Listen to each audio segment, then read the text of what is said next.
Welcome to the North Sessions. Settle in and let every story carry you towards sleep. My name is Lewis, and tonight I will be your guide.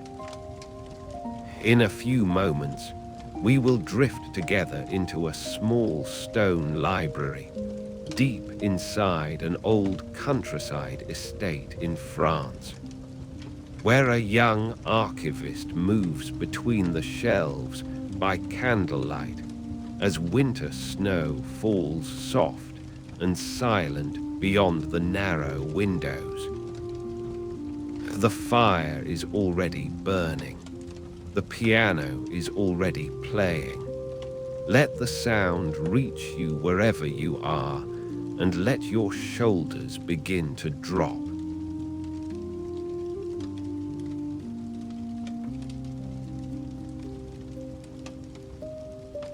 Find a position that asks nothing of your body. Let your hands rest open or curled, however they arrived. Notice your feet first. They carried you through the whole of today, and now they have nothing left to do. Feel them grow heavy and warm and still. Move your attention up through your legs, easy and without hurry. If there is any holding there, you can release it now. No effort is needed. Let your belly soften with the next breath out. Your chest follows. Each breath arrives a little quieter than the one before. Your shoulders can drop further than you think. Your jaw, too. Let your face go unguarded. You are not waiting for anything tonight. There is nowhere else to be, and nothing waiting to be solved. The candlelight is steady. The snow is settling, and your mind, just for now, can settle too.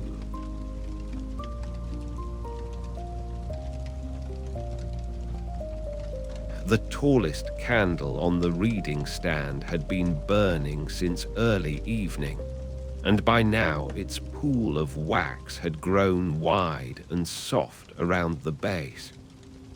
Anselm noticed the flame first in his peripheral vision, not because it made any sound, but because the light along the nearest shelf shifted, contracting slightly, the way a breath draws inward before a pause.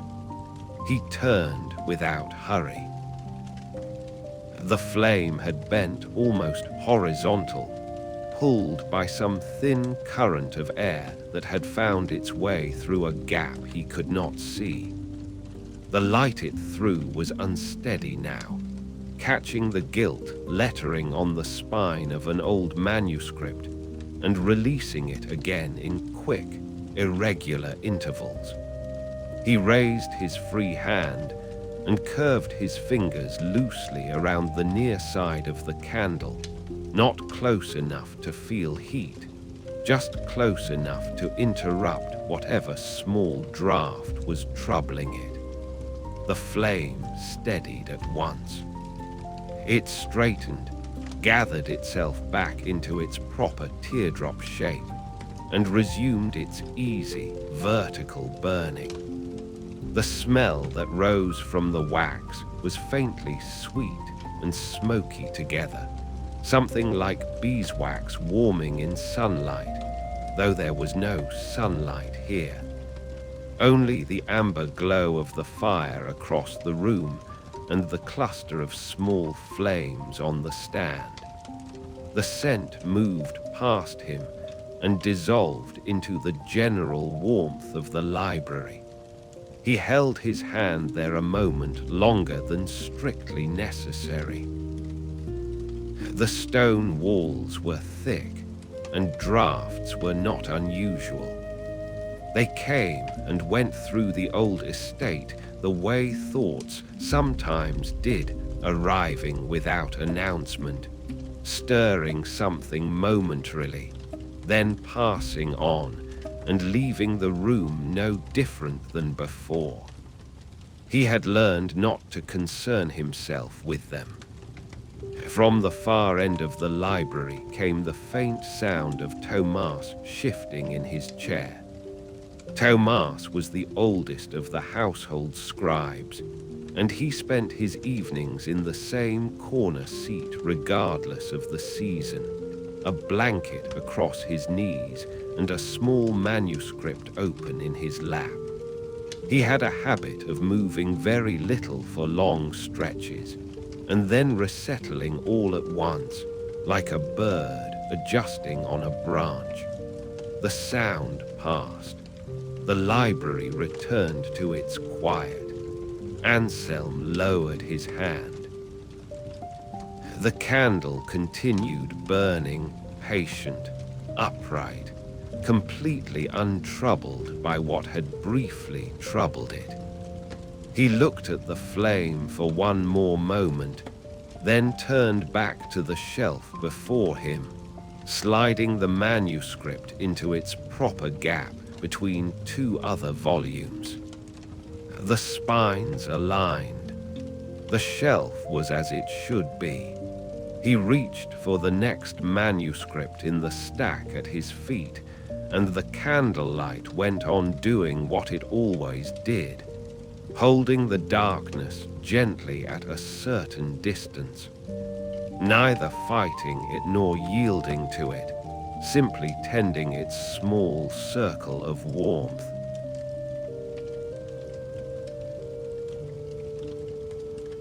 He gathered what remained of the stack from the floor, 4 manuscripts, perhaps 5, bound in varying shades of pale vellum and darkened leather, and settled them against his forearm with the ease of long habit.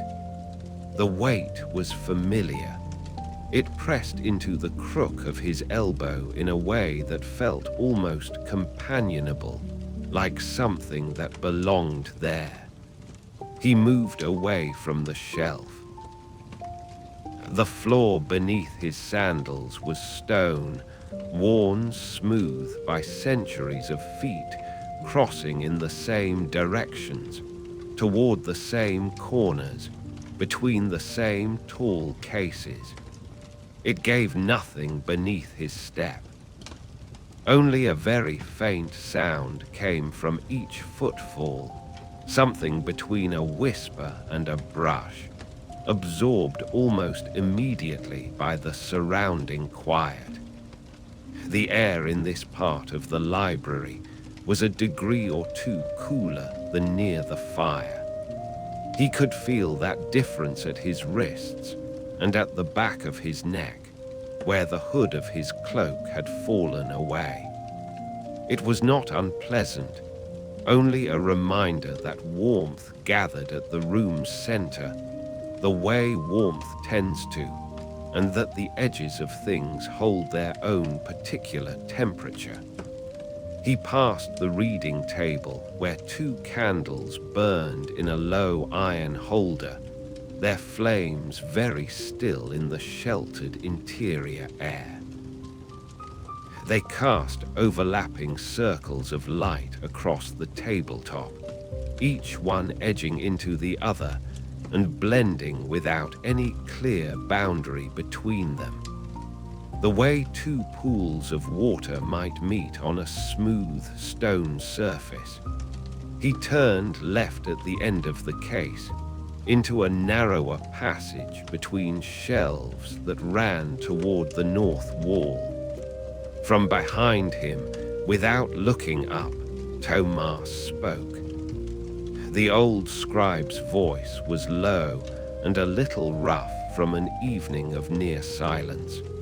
He said only that the manuscript on the top of Anselm's stack was one he had been meaning to look at before the week was out. He said it without urgency, without any real request in it.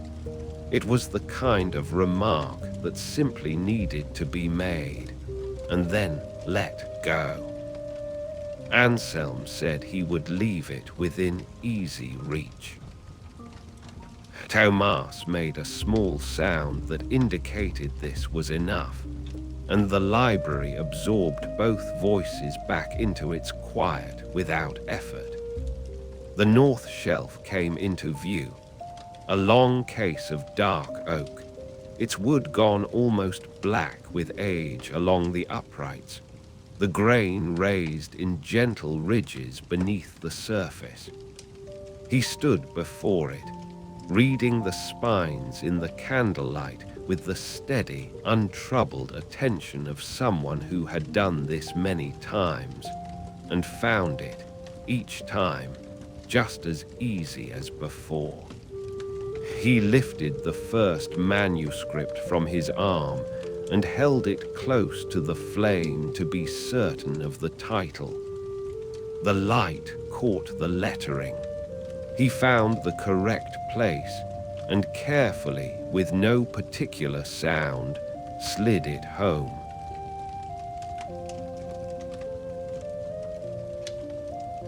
The next manuscript on his arm was thinner than the others, its cover a dark reddish-brown hide that had dried and contracted slightly over the years, pulling the boards into a very gentle bow. He could feel that curve against his palm as he carried it, the way you might feel the arc of a smooth river stone. He found its place on the north shelf without difficulty. The neighboring volumes were well settled, their spines flush and even, and he slid the manuscript in beside them with a careful press of 2 fingers.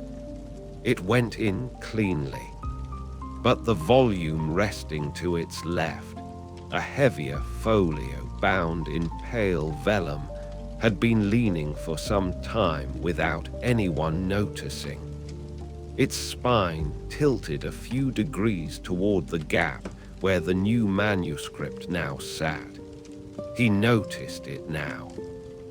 He set the remaining manuscripts down on the edge of the shelf below, where there was a clear inch of stone to rest them, and turned his attention to the leaning volume.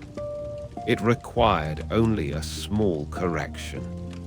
He placed his open hand flat against its spine, feeling the cool of the vellum and the faint texture of its stitched edge beneath his fingertips, and eased it upright with steady, even pressure. The folio moved without complaint. It found its vertical with the ease of something that had simply been waiting for a hand to help it along. He held it there for a moment, making sure it would stay. The small adjustment produced almost no sound, only the faint, dry shift of parchment edge against parchment edge, a papery whisper that dissolved almost before it had begun. The cold coming through the north wall made itself known again at his knuckles. The stone around the deep window embrasure held its winter temperature without apology, and the candlelight, reaching this far into the passage only thinly, laid everything in amber and soft shadow. He found himself thinking, as he sometimes did in the quieter corners of the room, that the library seemed to prefer its volumes upright, not as a matter of rule, but in the way a garden prefers its plants tended. Things looked after, everything in its considered place. From somewhere behind him, Thomas shifted in his chair. The old scribe coughed once, quietly into his sleeve. Then the library was as it had been before, holding the warmth of the fire at its center and the cold of the winter at its edges, as it had done through many winters before this one. Anselm retrieved the remaining manuscripts from the lower shelf, settled them against his arm once more, and continued down the row.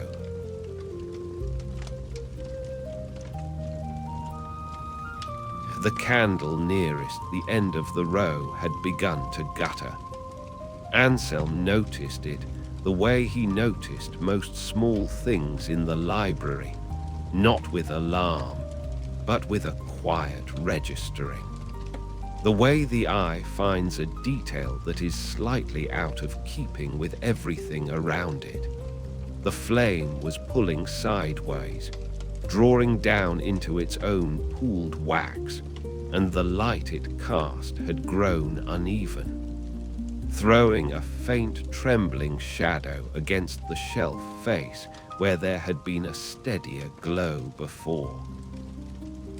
He set the remaining manuscripts down again, this time on the broad stone sill of the window embrasure to his right.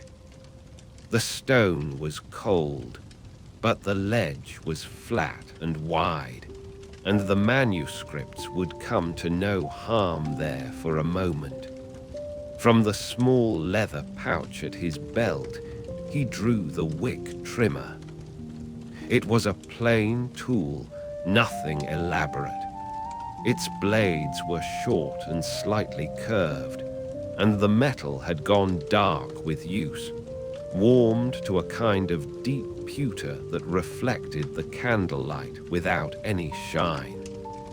He had carried it for 3 winters now, and it fit his hand with the easy familiarity of a thing that has found its purpose. He leaned in toward the flame, not close enough to feel its warmth at his cheek, only close enough to work.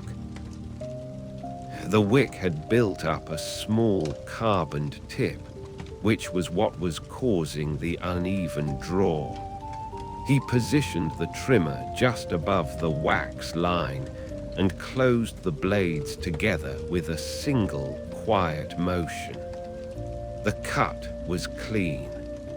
The little darkened tip fell into the wax pool and lay there, no larger than an apple seed.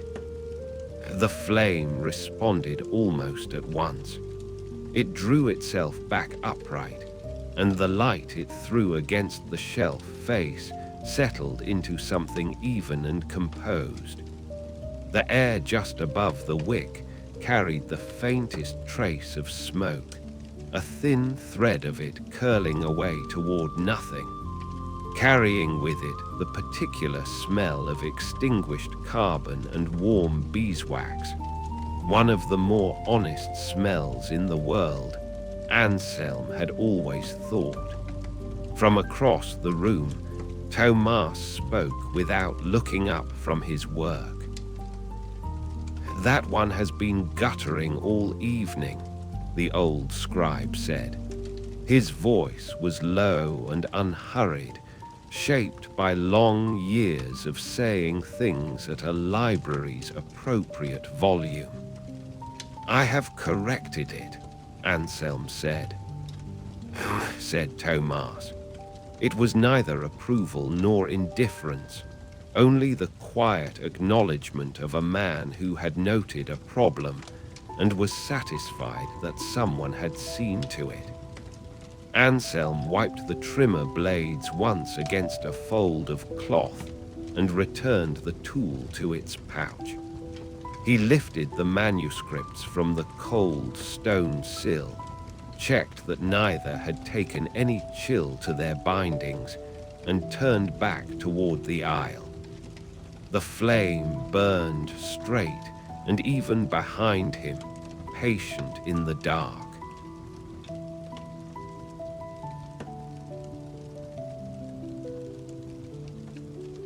The aisle he returned to was the narrower of the two, that ran the length of the library's eastern wall.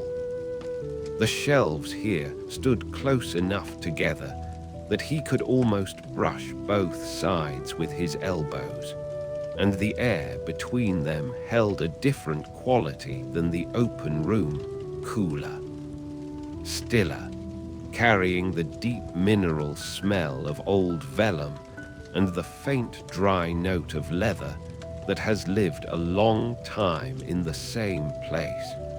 He found the gap he was looking for without much searching.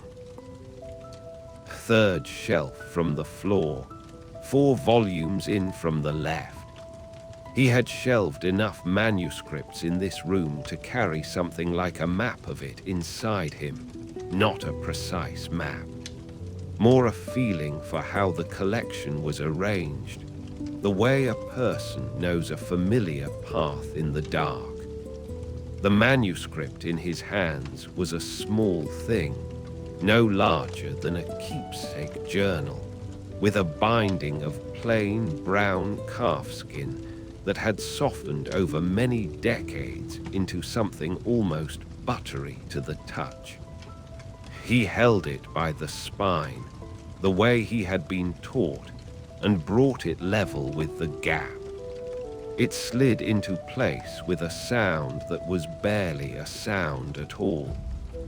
A quiet displacement of still air, the faintest press of leather against leather, as 2 volumes settled together the way stones settle when a wall has been standing long enough to find its own equilibrium.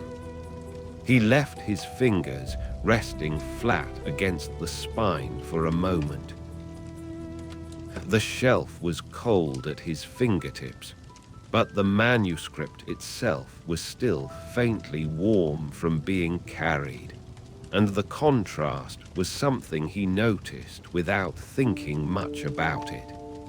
He had done this so many times that the motion carried no weight anymore. And yet something in the small finality of it, the sliding home, the little exhale of air, never quite became nothing. It was a completed thing. That was all, but completed things had a quality worth noticing. From the far end of the aisle, Thomas appeared between the shelves, carrying his own stack of folios with the careful deliberateness of a man who had learned not to hurry. "The old commentary," the old scribe said quietly, nodding toward the volume Anselm had just placed. "It was misfiled," Anselm said. Thomas made a soft sound of understanding.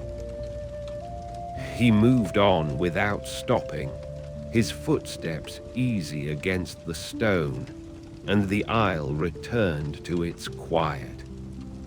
The candle at Anselm's shoulder threw a steady, untroubled circle of light across the shelf face.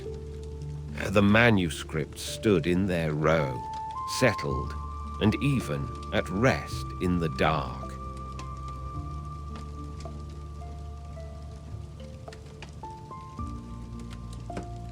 He moved to the next aisle without any particular sense of transition. One step, then another. The candle came with him, its small orbit of light shifting across the shelves as he turned. This aisle was wider than the last. The shelves on either side stood far enough apart that the air between them felt less held, more open. Not warm exactly, but less sealed against itself. The cold here came in longer, quieter waves, as if the stone breathed it slowly outward from somewhere deep in the wall.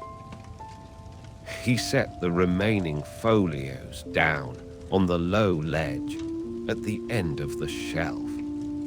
There were 4 of them, bound in the same dark doeskin, each one marked along the spine with a strip of faded ribbon red once. Though the color had gentled over the years into something closer to rust or dried rose, he lifted the first folio.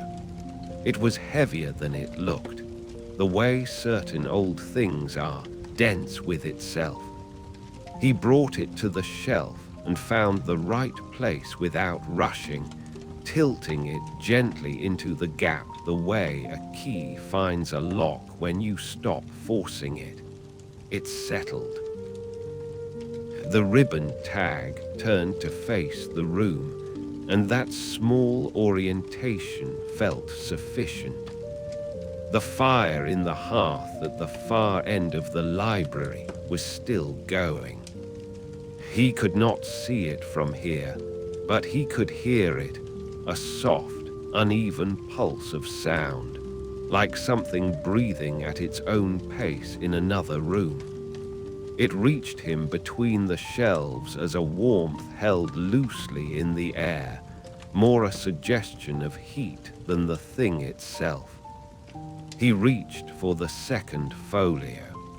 Somewhere behind him, the quiet shifted. Not a sound exactly, more the sense of a presence entering the aisle. He did not turn immediately, but after a moment Thomas appeared at the far end of the row, moving without urgency, a single manuscript tucked beneath one arm. The old scribe paused when he saw Anselm. "The ribboned folios," he said. It was not a question. "Yes," Anselm said. Thomas looked at the shelf for a moment, then gave a small nod, as though confirming something he had already known. He tucked the manuscript more securely under his arm and moved on, his footsteps carrying him back out of the aisle and into the larger room beyond. The quiet came back easily. It always did in this place, the way water finds its level after a stone has been dropped through it. No disturbance lasting very long. No impression that required much attention. Anselm reached for the third folio, found the gap, tilted it in. The candle beside him burned without flickering. The shelves stood close and full and dark above the reach of the light.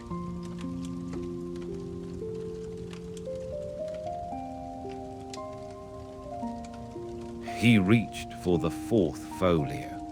It was the last of the red-ribboned ones, and it had been sitting at the bottom of the stack long enough that a fine layer of dust had settled across its cover.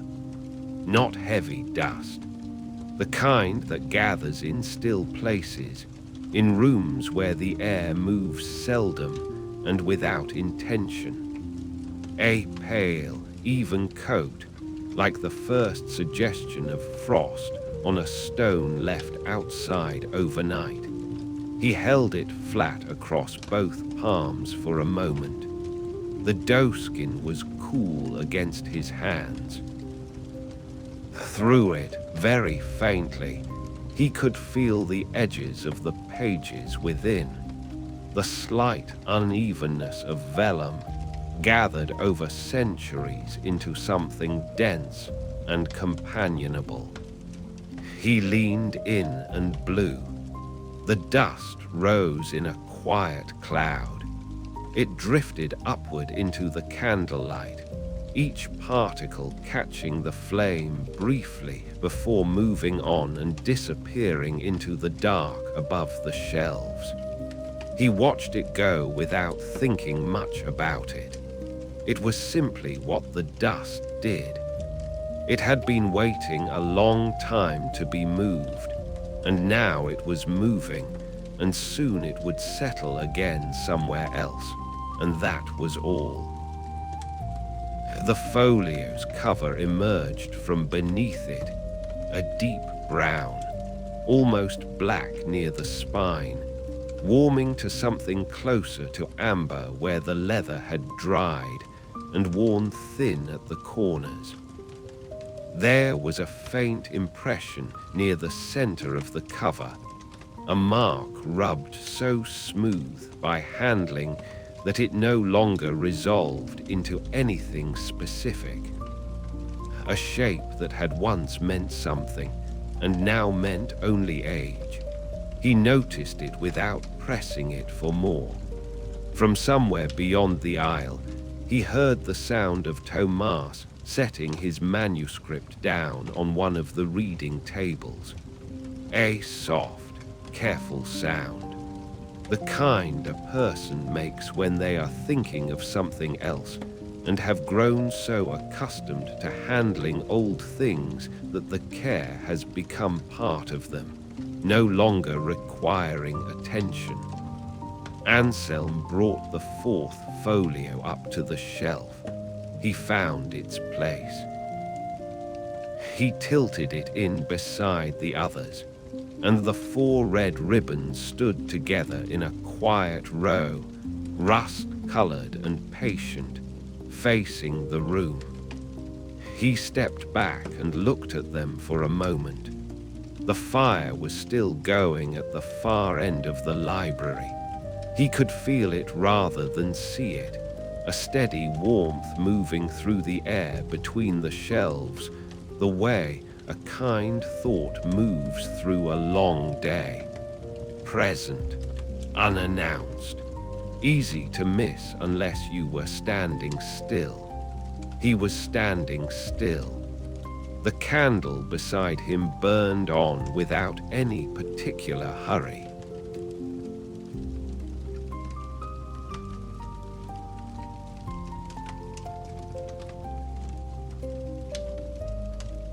He bent down and picked up the crate. It was light now. Empty wood, nothing more.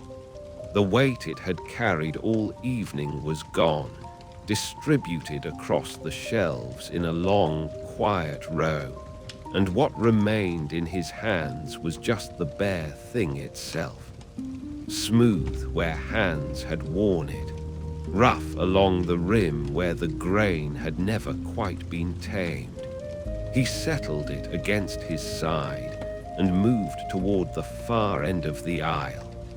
The candle stayed behind him.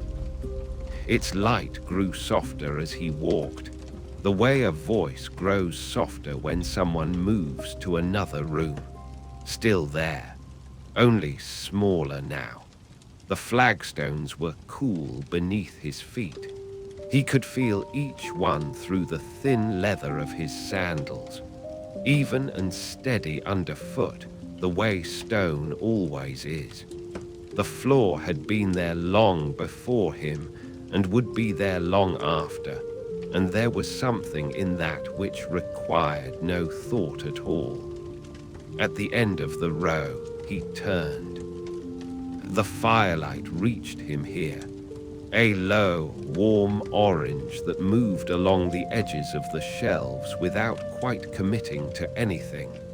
He passed through it and felt it on his hands and on one side of his face, and then he had passed through and it was behind him too.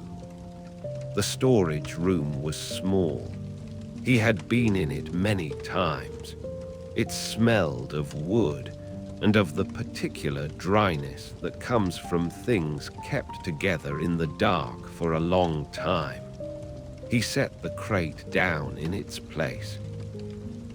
It settled with a gentle sound against the stone.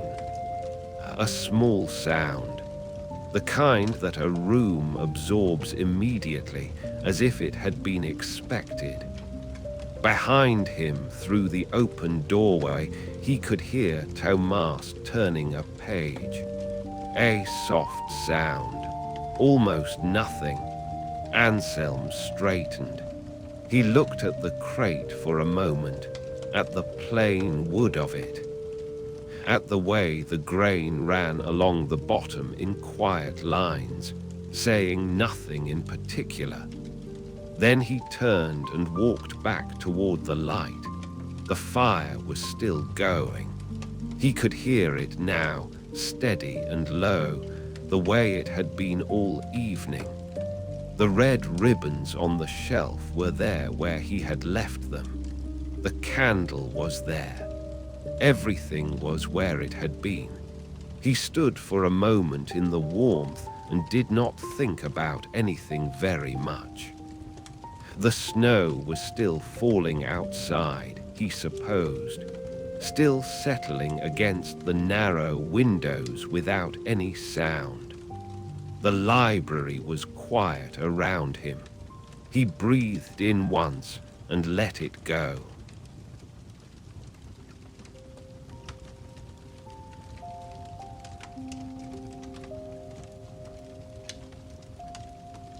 He moved to the table where the last of the manuscripts waited. There were only a few of them now. The stack had grown smaller across the evening, manuscript by manuscript, until what remained was this quiet remainder. He gathered them against his chest. They were heavier than they looked. Vellum and oak boards, the weight of careful hands and careful hours. He settled them in his arms and felt the familiar press of them. Solid, real, the kind of weight that asks nothing of you except to carry it gently. He turned and walked back toward the shelves. The fire spoke softly behind him as he moved, a low, even sound. The same sound it had been making all evening, without variation, without anything urgent in it. The candlelight moved with him, or seemed to. The warm circle of it shifted along the stone floor at his feet, easy and steady, the way water moves when a boat moves through it. He reached the shelf and stopped.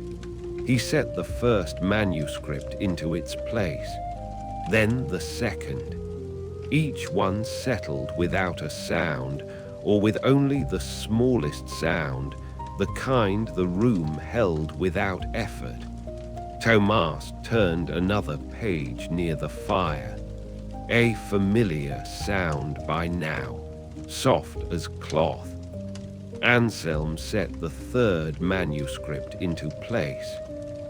He smoothed his hand along the spine of it just once.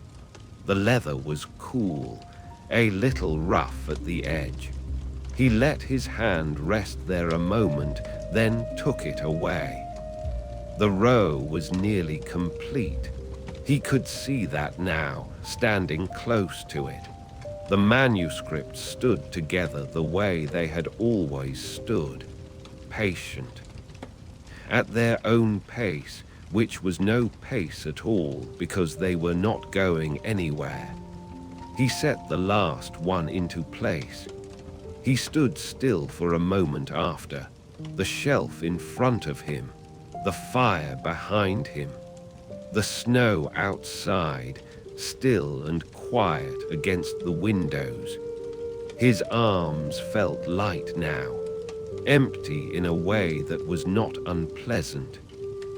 He breathed in the smell of the room, wood and candle smoke and something dry and old beneath both, the same smell as always. He had stopped noticing it long ago, and now, standing still, he noticed it again. It was a good smell.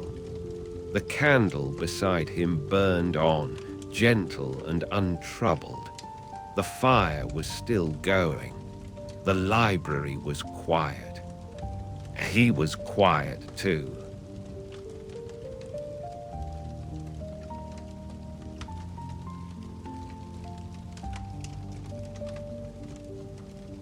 The snow was still falling outside.